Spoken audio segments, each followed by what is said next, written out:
Yeah, this person did not mince words. So this person well, you know who said, that was too. Yeah, I do. Yeah.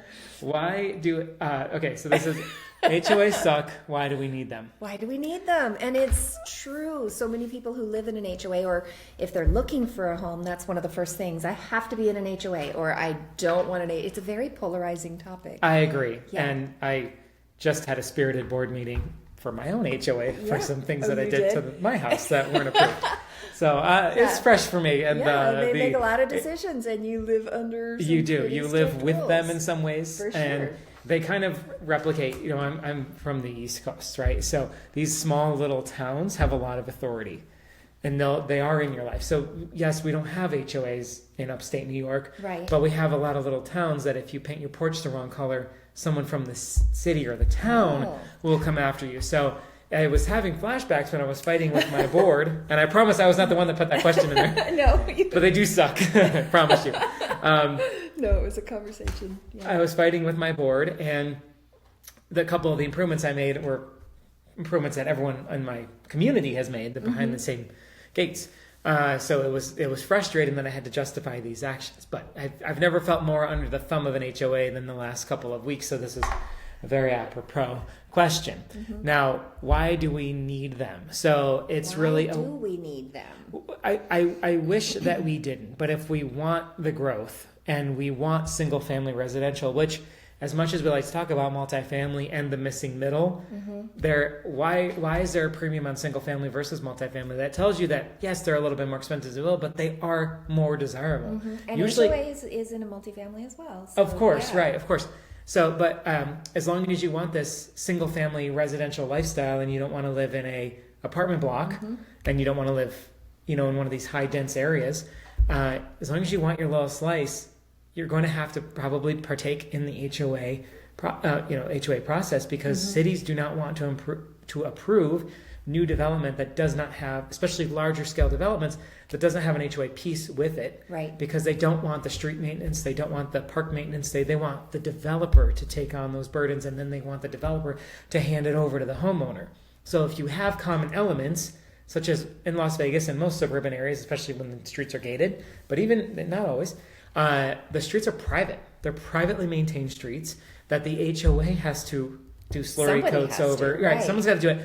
They have to keep the gutters in good repair. They have to repair cracks. They have to take on liability of someone falling on that sidewalk. It doesn't fall into the city's jurisdiction anymore. So cities love HOAs. And that's really I don't feel, yes, it's polarizing, but I do feel like a lot more people don't like HOAs than do like HOAs. Until their neighborhood starts to look a wreck, and then you wish that there was somebody you wish governing you had someone right. kind of governing it.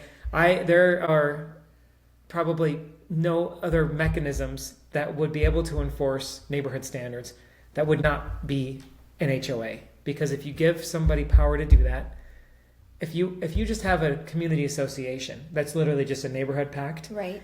you have no legal mechanism, so therefore your laws are just recommendations. So the states had to give HOAs a lot of authority. And trust me, when I'm fighting with the board, I want to be able to tell them to do what with what.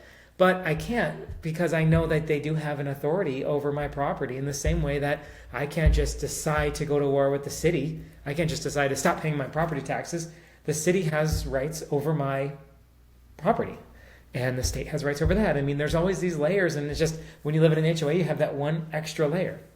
So that's why we need them to continue to grow. Without that, I think our property taxes would be significantly higher. And I think you would see, although it's very sludgy to get development approved, I think it would be even slower. And I think you'd probably see caps on the amount of permits issued, because they'd say we have to slow down our growth because we're not going to be able to maintain this. And it's all fun and games when the cities are growing, but when the cities are built out, these East Coast suburbs that were post-war suburbs in Maryland and Virginia, those were post-war, so that was 50s, late 40s, 50s.